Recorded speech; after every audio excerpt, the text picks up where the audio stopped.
com o Joanes, que é uma liderança, uma referência na comunidade dele. Joanes, olha para mim, para a câmera e se apresenta para o pessoal. Boa noite, é um prazer enorme. Fala mais próximo do... É um prazer enorme poder estar aqui, a convite da minha amiga Núbia. Lutamos em prol da mesma coisa, que é a melhoria para a comunidade. Meu nome é Joanes Silva, morador do bairro Nova York, divisa com Comerciários, onde nós temos lá a região de Venda Nova, uma região grande, carente, onde estamos lutando lá por algumas melhorias. E é sobre essas coisas e algumas coisas da segurança pública, da qual eu faço parte também, área de saúde, que nós pretendemos desenvolver aqui uma conversa de forma que venhamos agregar, né, pessoas que venham ajudar nessa nossa empreitada. Verdade. Joanes, e aí você fala comigo que você trabalha, tem feito alguns trabalhos na área da segurança pública, você foi um servidor? Eu fui funcionário público estadual durante 35 anos. Trabalhei na Polícia Civil, a grande maioria do tempo aqui em Belo Horizonte, mas estive também designado para trabalhar no interior. Trabalhei em Formiga, trabalhei em Patinga e depois voltei para casa. Eu sou nascido e criado aqui em Belo Horizonte. Então, no Instituto Médico Legal eu trabalhei por mais de 30 anos. Bacana demais. E aí, quando a gente fala dessas instituições, né, a gente vê como que essas instituições estão sendo desmanteladas, né, principalmente a Polícia Civil, né? A gente fica muito triste porque depois de tantos e tantos anos, né, não tem como não criar amor, né, pela instituição, amor pelos amigos, colegas que a gente faz, né, e famílias que a gente faz durante toda essa jornada, e a vontade da gente é ver que esse trabalho precisa continuar, né, porque é um trabalho muito útil para a comunidade em geral. A população necessita de uma segurança pública bem preparada, bem equipada, com seus recursos sendo atendidos e que ela possa prestar um excelente serviço à comunidade. É para isso que nós estamos ali. Nós somos funcionários públicos, né, trabalhando em prol da sociedade, da população, e precisamos de um respaldo, né, daqueles que estão à frente, da governança em geral, para que a gente possa desenvolver esse trabalho. Então, ao longo dos anos, a gente vê que isso não tem sido cumprido do outro lado, né, que é o lado governamental. Nós temos sido desmantelados, né, temos tido suprimido algumas carreiras, e uma das que eu fiz parte durante esses 35 anos é o auxiliar de necrópsia, que foi excluído, né, como carreira da Polícia Civil.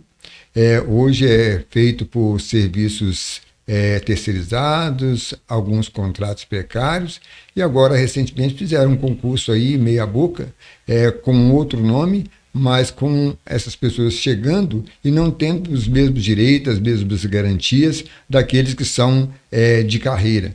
Então a gente fica muito triste, porque isso dificulta a continuidade do trabalho e também a qualidade do trabalho que é exercido.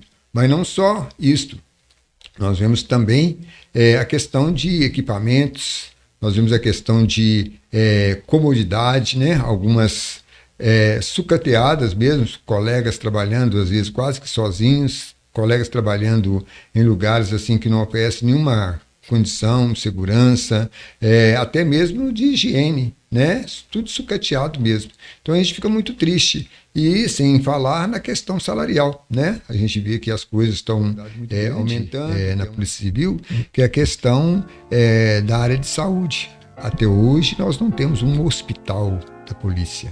Nós temos lá um local que eles falam que é um hospital, mas nós consideramos que é como um ambulatório, que faz alguns atendimentos, né? Mas não é um hospital montado como tem uma outra corporação mesmo da segurança pública, que tem uma grande estrutura. Então, nisso nós estamos bem atrasados também. E assim, outra coisa que eu observo nessa questão também é que parece que, não sei, a sensação que a gente tem é que o poder da polícia de investigar, de fazer, está sendo tirado, sabe?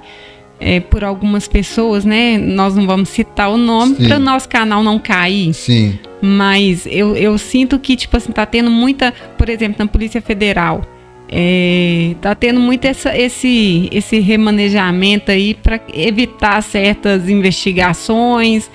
Que você fala sobre isso? Olha, o que acontece? A nossa corporação tem encolhido. Nós temos perdido carreiras importantes, né? Perdemos o carcereiro. E quando eu entrei, nós tínhamos todas as carreiras. Então, uma das carreiras que nós perdemos foi o carcereiro, que virou agente penitenciário e depois transformou-se numa instituição. Hoje é Polícia Penal. Quer dizer, olha o que nós perdemos. Depois perdemos o vistoriador de veículos. Depois nós perdemos o identificador, né? E que foram sendo acabou a carreira, mas as funções continuaram sendo exercidas, sobrecarregando os que ficaram, né? Então, muitos dos trabalhos que eram realizados por essas carreiras não pararam de ser exercidos pela segurança pública. Continuou sendo exercido, sobrecarregando aqueles que ficaram. Por exemplo, o identificador, quem ficou com essa função foram os investigadores de polícia. Quem ficou com a questão da vistoria também, o investigador de polícia. Depois, quando acabou a carreira do auxiliar de necrópsia, recorreu-se ao investigador de polícia para também exercer essa função. Então, a coisa está só diminuindo. Perdemos agora, recentemente, né, o Detran, né? Sim, perdemos o Detran. Então, a situação realmente não está boa. A grita é geral. Quem está ficando por amor à instituição, amor à carreira, amor àquilo que ele faz, sabe da importância dessa continuidade, mas parece que quem está lá em cima não está preocupando com isso. Agora nós estamos aí numa luta tremenda, porque nós tivemos uma defasagem muito grande salarial. E depois de tantas situações que aconteceram, agora foi nos oferecido um aumento de 5%. Imagina isso, 5%. O que subiu 5%? Hoje nem verdura subiu 5%, né? Tudo subiu muito mais.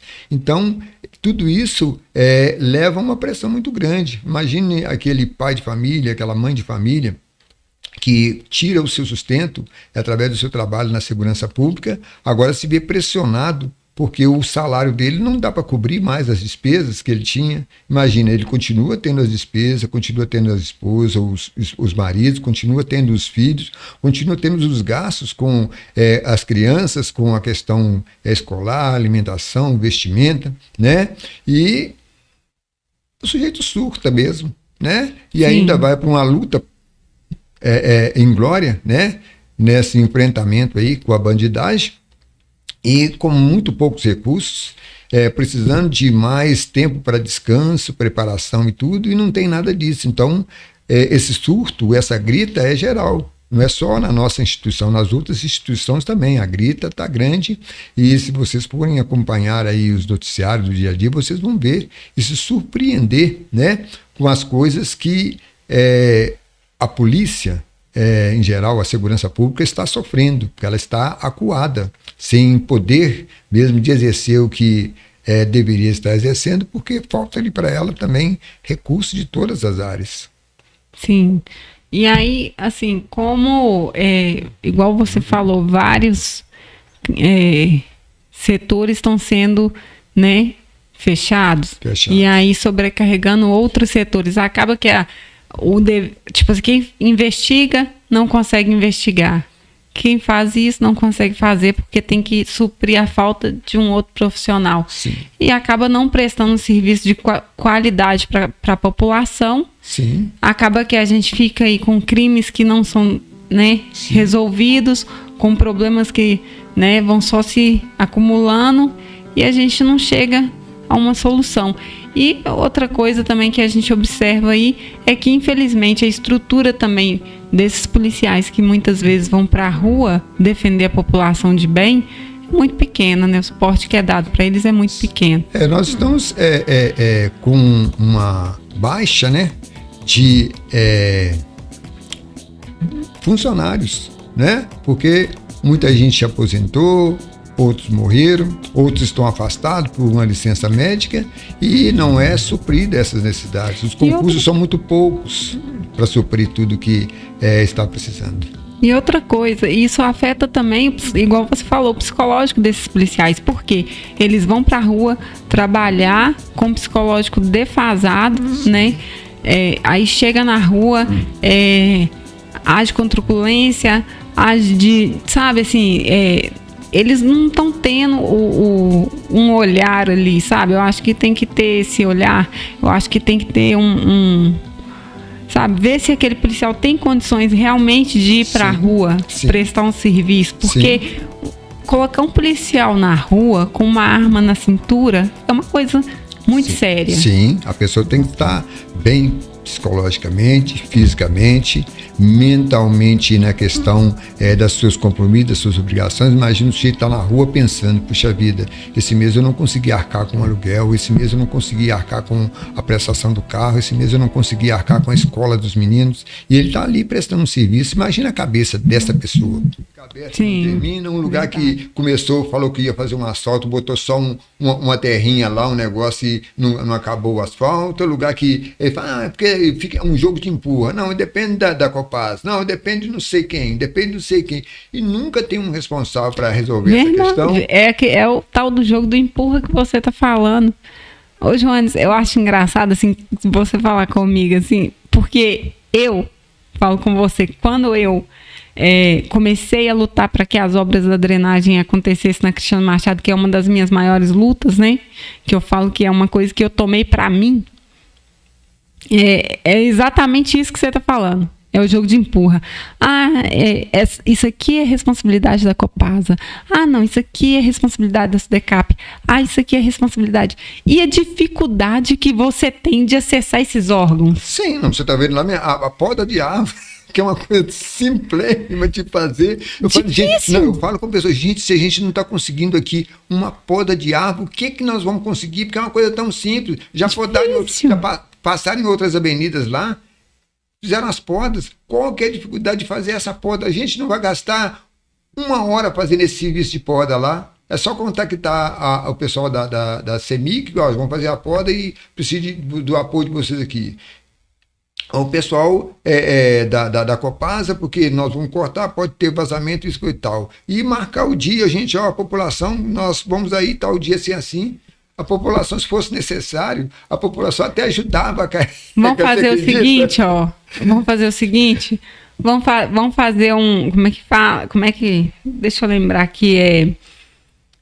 Um propósito para que essa árvore seja cortada, Gente, eu vou subir um monte, entendeu? De joelho, para ver se essa árvore lá no bairro do Joanes seja cortada, porque não tem condição, isso é uma vergonha. O morador... É uma vergonha. A prefeitura disse que o problema é do morador. O morador, ele sai de manhã e volta à tarde, se você passar, ele não tem condições nem psicológicas, nem financeiras, nada. Ele mora sozinho lá, é da família, o lote, mas os parentes se mudaram, ficou só ele. Ele mora em situação de rua, ele sai andando o bairro todo, o que ele vai encontrando, ele vai levando lá para casa dele. Então a gente corre risco ainda de barata, de escorpião, de rato, porque ele é um acumulador, ele não tem condições. Então já em outra época, já fez-se essa limpeza lá no lote dele. Certo? Agora a situação piorou, porque ele não tem acesso à água, ele não tem acesso à luz, eu não sei como que ele vive lá.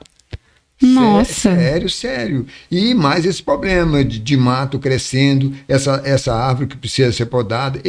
Se a prefeitura depender dele, se a população depender dele para fazer, ele não vai fazer nunca, ele não tem condições, ele é assistido pelo posto de saúde. Nossa! É difícil, Joanes, é muito difícil. Gente, nós estamos em pleno século XXI, vou repetir. Eu amo falar século XXI, né? Porque dá a impressão de que as coisas modernizaram demais. Época da internet, que é época do celular, nós estamos vivendo problemas do passado ainda. Sim, né? Esgoto a céu aberto, a população necessitada de um monte de coisa. Olha, imagina, nós não temos lá um curso técnico gratuito na nossa região, não temos, certo? Não temos lá. Olha para você ver, esses alunos que não estão no horário escolar poderiam estar fazendo um inglês, fazendo um espanhol, fazendo uma pintura, fazendo uma dança. Tem. Aí a gente reclama, não, os meninos estão indo para as drogas. O que tá apoiando eles é o que está recebendo e está abraçando eles, porque eles não têm outras ocupações e o pai e a mãe não tem como andar atrás deles o dia e noite, porque o pai e a mãe precisam trabalhar, ganhar um sustento que está cada dia mais difícil. Quantos e quantos milhares de pessoas que nós temos aí desempregados, catando latinha, custando para trazer o pão de cada dia, não tem como ficar. E o menino não fica na escola o dia inteiro. Nós temos a questão da EMEI hoje, que alguns dessas crianças ficam o dia inteiro na escola, mas não são todos. Então essa criança que não fica o dia inteiro na escola, ela precisa de ter uma ocupação que vai dar para ela um futuro, ou uma previsão do futuro, uma possibilidade de um futuro. É uma criança que pode estar aprendendo alguma coisa. Verdade. É difícil, Joane. Assim, cada dia mais eu penso que parece que a gente está falando pro eco. E olha que nós temos muita ajuda, porque nós temos as igrejas que ajudam muito, que Sim. abraçam as pessoas, que ajudam com cesta básica, ajudam às vezes com assistência médica, ajudam às vezes para pagar uma luz, pagar uma água, pagar uma receita, conseguir um remédio, certo? Dar um apoio psicológico dentro do que a gente pode e consegue, mas isso é insuficiente, porque as igrejas também não recebem ajuda de ninguém, só da população. Então é a população que ajuda a igreja, para a igreja dar um retorno para a população. Não tem nenhuma ajuda governamental para as igrejas. Verdade. E isso entristece a gente, porque é coisas assim que, né, o nosso país é tão rico. E assim, é um país que, né, com uma cultura única, com um povo único, sabe? E aí você vê assim, pessoas passando fome, porque eu já vi situação de gente... Sim, necessidade mesmo. Sabe? Assim... E não é gente que você fala assim que é malandro, não é gente que queria trabalhar, mas não consegue o emprego. Sim, e assim... Não sei, a sensação que dá é que a gente está carregando o fardo que as instituições públicas tinham que carregar. Pois é, e aqui? Você paga, eu pago, nós pagamos impostos. Para eles fazerem. Mas a gente não vê o retorno disso, né? Não. Chegou lá a continha lá da água e da luz, nessa água e da luz já vem um outro encargo ali, né? Chegou ali o IPTU, vem um encargo ali. Chegou lá o IPVA na sua casa, tem um encargo ali, né? Sim. Que estão os impostos. Você vai no supermercado, tem imposto. Você vai... Tudo que você vai fazer tem imposto, pelo menos 25%, 30%. Não, o Brasil é o país que mais paga imposto no mundo. Então não é falta de dinheiro, não. A gente vê falta que é falta de uma boa gestão, de vontade de querer fazer o bem, né? De atender as pessoas e cumprir o papel, porque o papel do administrador é esse, ele está lá colocado pelo povo para administrar. O povo confiou naquela pessoa para que ele possa administrar, né, os recursos, e esses recursos vêm de retorno para a população. Mas a grita geral é essa, a gente não vê essas coisas acontecendo. Então a gente fica aí à mercê, pedindo aqui, mendigando, né, como se a gente não precisasse ou que não merecesse, né, esses cuidados, né, que às vezes são cuidados dispendidos para outras áreas, né, a área onde aparece, né. Então, alguns lugares aí que você for, você fala, meu Deus, parece que nós estamos em outro país, né? Sim. Infraestrutura, isso e aquilo, um negócio, um carinho, uma coisa total. E, infelizmente, da população que realmente precisa, necessita, carente de ajuda, de recursos, esses recursos às vezes não chegam, infelizmente. E aí tem alguns comentários aqui, vamos ler alguns comentários que estão aqui, ó. William, ótimo trabalho. Adriana Cristina, grande mestre. Poliana Fonseca Santos, senhor Joanes, falou tudo e bem colocado, parabéns. Vanusa Santiago, parabéns, senhor Joanes, o senhor está desenvolvendo um excelente trabalho como presidente da comissão local do Centro de Saúde do bairro Nova York. Alisson Coelho, parabéns, senhor Joanes, ótimo trabalho. E assim, eu vejo que as pessoas te acompanham, né? Sim, é uma luta diária nossa. A gente, às vezes, deixa de fazer coisas pra gente para fazer coisa para as pessoas. tempo para reunir, tempo para conversar, tempo para mostrar às pessoas, olha gente, vamos participar, nós precisamos de fazer isso, mas é com a ajuda da população, não adianta a gente só reclamar, a gente tem que também Sim, e é difícil fazer as pessoas participarem, né, Joane, das coisas. As pessoas parecem que querem que as coisas aconteçam no estralo de dedo. Não passa de mágica. Não é assim. Alguém tem que estar lutando por isso. Alguém tem que lutar e eles têm que ajudar. Porque senão você não consegue também fazer muita coisa. Não. E a pessoa às vezes pensa que você está lutando em prol de você mesmo. E não. Eu podia estar lá em casa quietinho, deitadinho, sossegado. Eu trabalhei 35 anos, tenho lá o dinheiro da minha aposentadoria, os filhos casados, cada um com a sua vida resolvida. É só eu e a esposa. Poderia estar passeando, viajando, não, mas a gente está preocupando porque a gente viveu essas coisas, né? Eu moro nessa localidade lá há mais de 30 anos. Né? Vimos algumas coisas acontecerem, mas muitas ainda precisam, né? Eu sou nascido e criado aqui em Belo Horizonte, então eu sei a luta de anos e anos para tentar conseguir uma coisinha aqui, uma coisinha ali. Então, se a gente cruzar os braços, aí sim que a coisa arruina de vez. Então, infelizmente, a gente tem que botar a cara a tapa, correr, brigar, às vezes passar a humilhação, às vezes até vergonha de chegar e pedir isso, pedir aquilo, como se a gente estivesse pedindo para a gente. Não, a gente está pedindo para o povo precisa. E pessoas que não têm voz, né? Esse é o problema. Pessoas que não têm voz, não tem um alcance, não tem onde falar, né? Quando você fala às vezes, o Joanes, mas o Joanes é conhecido, porque o Joanes trabalhou aqui, trabalhou ali, trabalhou ali. Então, nós carecemos de outras pessoas também que estão nessa mesma situação minha e sua, que temos, graças a Deus, uma estabilidade, temos um conhecimento, temos uma experiência, que se juntem a nós para a gente continuar essa luta, essa grita, sem medo, né, de cara feia, né? Nós já estamos bem grandinhos para ter medo de cara feia. Eu vou falar que se eu tivesse medo de cara feia, eu já tinha desistido. Eu vou falar que eu falo o seguinte, que eu sou um pouco, eu sou extremamente persistente, porque se eu não fosse persistente eu já tinha desistido, porque igual você falou, é muito fácil você deitar na sua cama, curtir sua casinha ali, seu sofá, né, ficar lá de boa, quietinho, né, comer sua jantinha, deitar na sua cama, dormir cedo e trabalhar no outro dia, assim, sequentemente.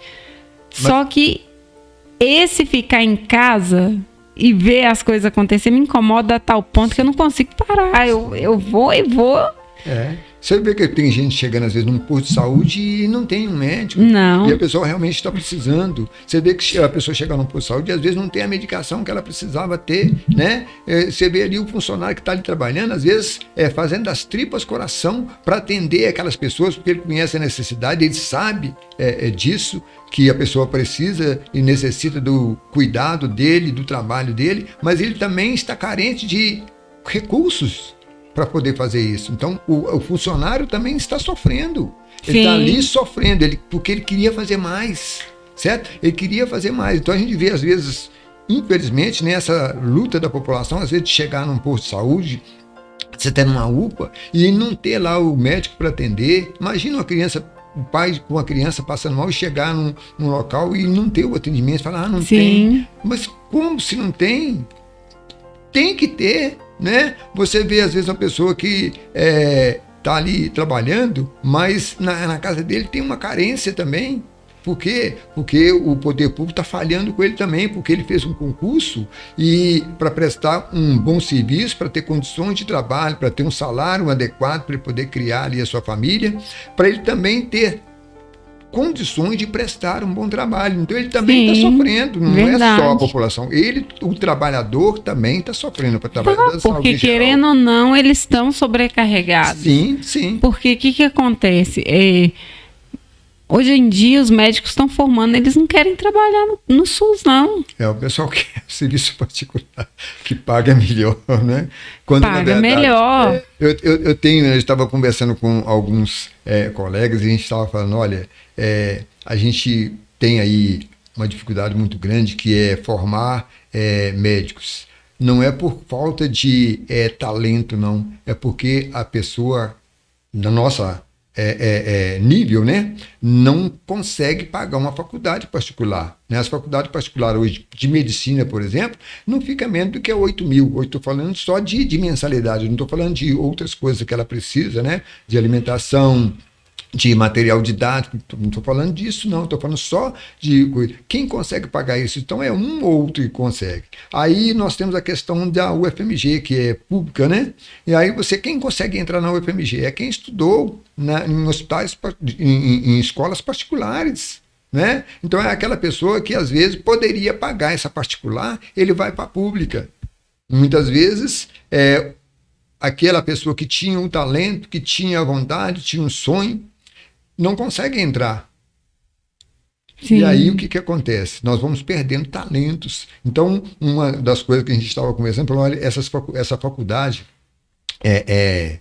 pública, por exemplo, a de medicina, o sujeito deveria formar, mas lá no início da sua preparação, ele deveria assinar um contrato, que depois de formado, ele deveria prestar pelo menos uns 2 anos no serviço público. Não é sem receber salário, não, é recebendo salário, mas prestar pelo menos 2 anos no serviço público para depois ele poder sair para o serviço privado. É uma contrapartida, porque ele ocupou o lugar de outros que não tinham condições de ocupar por questões financeiras. Agora ele que ocupou esse local, agora ele sai e vai atender a população que tem mais recursos. E a população carente fica como? Não é uma coisa interessante? Ele deveria ter esse compromisso, essa obrigação, essa responsabilidade de prestar pelo menos 2 anos de serviço público. Verdade. Recebendo salário, não é sem receber, não é recebendo salário. Verdade. Mas que ele não formasse e fosse direto para o serviço privado. Verdade. A gente tem mais um comentário aqui da Dani Santiago em defesa do trabalhador público, né? Dos médicos, enfermeiros. Sim. Gente, às vezes a gente chega numa UPA, por exemplo, vai lá aguardar atendimento e a gente fica no estresse, porque são horas de espera. Sim. Mas a gente também não imagina como que aqueles profissionais estão ali dentro, sobrecarregados, às vezes trabalhando com falta de equipamento, falta do básico. Sim. Porque eu já vi, sabe? Situações assim, do médico precisar de uma medicação para medicar um paciente e não ter aquela medicação naquele momento para medicar.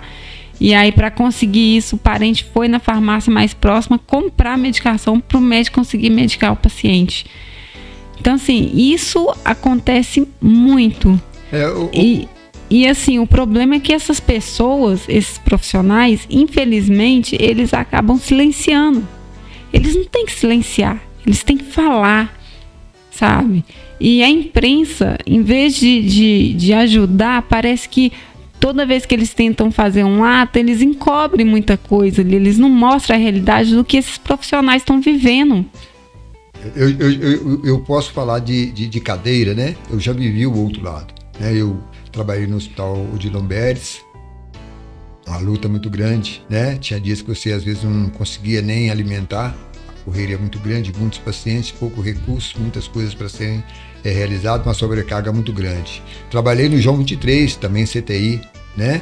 Então, também é uma coisa assim, fora, sobre-humano, né? A carga que é colocada. Nós temos aí uma grita do pessoal da área da saúde, da enfermagem, para o trabalho de 30 horas semanais. E isso nunca chegou a acontecer, né? Porque essa pessoa que trabalha ali, ela precisa também ter descanso, ela precisa ter lazer, ela precisa ter um tempo, uma oportunidade para crescer profissionalmente, fazendo cursos, estudando e ter um salário. E não é nada disso que acontece. Então ela entra e não consegue desenvolver para lado nenhum. E a carga de trabalho é muito grande. Então, imagine você, um enfermeiro, tomando conta de 8 pacientes. Imagine se um desses pacientes está mais grave. Como ficam os outros pacientes, né? Verdade. Então já enfrentamos isso aí no dia a dia, né? Para conseguir manter um certo nível de vida, para cumprir com seus compromissos de família, o sujeito precisa trabalhar em 2 ou 3 hospitais. Aí imagina, ele sai de um plantão e entra no outro. Eu já vivi isso, sai de um plantão e quase que emenda um plantão com o outro. quase que emenda um plantão para o outro. Aí você imagina, Verdade. esse sujeito está caindo aos pedaços, de cansaço, de estresse, de tudo. Aí você vê a população também do outro lado nervosa, porque falta o atendimento. E aí vemos aquele choque, né? O funcionário já está cansado, sobrecarregado, nervoso, né? E chega a população também na mesma situação, e aí nós temos aquele choque, aquele embate. E o poder público que poderia minimizar isso fazendo a sua contrapartida, não faz. Então, é uma coisa que a gente fica triste. Por quê? Porque recurso para fazer tem, mas parece que as pessoas que estão nessa condição de realizar isso, ou não veem, ou não querem ver essa situação. E a situação está gritante. Aí, como nós falamos de autoextermínio na área de segurança pública, nós não podemos deixar de falar também de autoextermínio na área da saúde. Por pressão, por estresse, nós temos muitos casos. Então, muita coisa que não sai aí para a mídia, né? Mas que acontece, a gente que é da área, a gente sabe que acontece. Sim. Mas isso não é dito, não é falado. Então, a gente fica aí pedindo socorro para que o poder público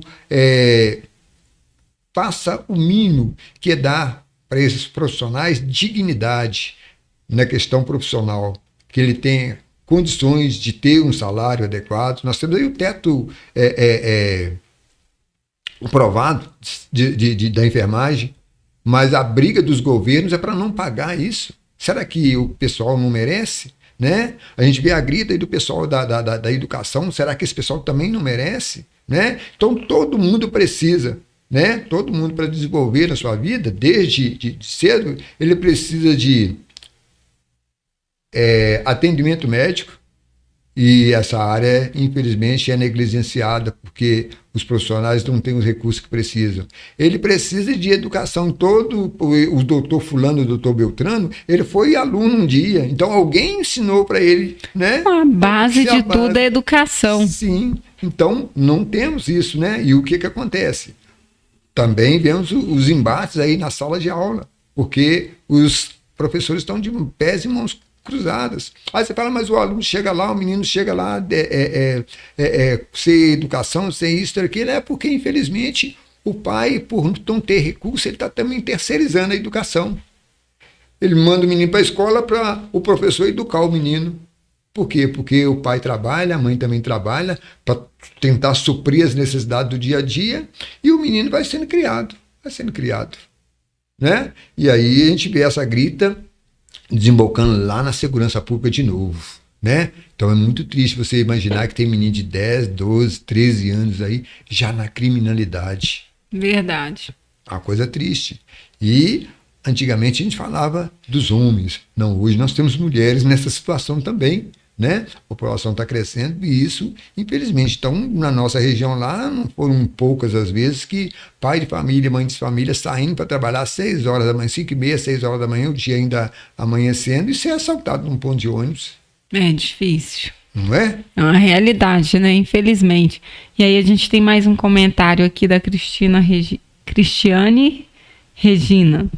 Parabéns, Joanes. A maior habilidade de um líder é desenvolver habilidades extraordinárias em pessoas comuns.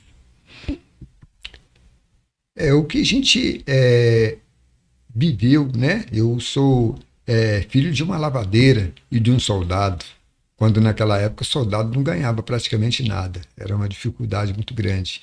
Então a minha mãe, para compensar, ela também saía para trabalhar. Então eu me lembro muito bem. Minha mãe saía, nós 3 pequenos, eu sou o primogênito, sou o menor, e a minha mãe, então, levantava, deixava ali as coisas arrumadas, uma bacinha com um biscoito frito, um cafezinho no bule, né? E confiando que a gente ia levantar na hora certa, ia tomar o café, ia sair para a escola, ia voltar da escola, e ia ficar por ali, ia comportar.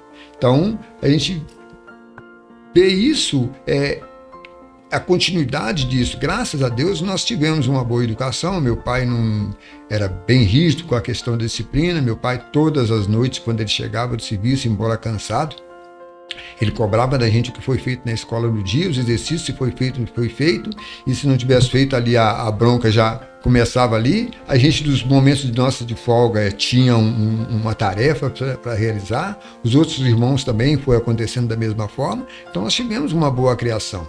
Mas a gente viu muitas e muitas pessoas, colegas nossos, colegas de brincadeira, colegas de escola, colegas de bairro, perderem a vida nesse rolo compressor que é a vida, né? Com falta de recursos, com falta de estrutura. Então, cabe a nós, né, cuidar para que outras vidas não se percam dessa forma. Então, a nossa luta é constante, enquanto a gente tiver forças para fazer, ser essa voz para falar das necessidades do povo, desse que não tem voz, não tem recurso, não tem condição, não tem moradia, não tem saúde, não tem alimentação. E essas pessoas sobrevivem, né? Não vivem, né? Elas sobrevivem, não tem lazer. A nossa região lá não tem uma área que você vai ter uma área de lazer, não tem uma quadra para os meninos chegar e é de graça que ele pode chegar ali. Não temos coisas que são pagas.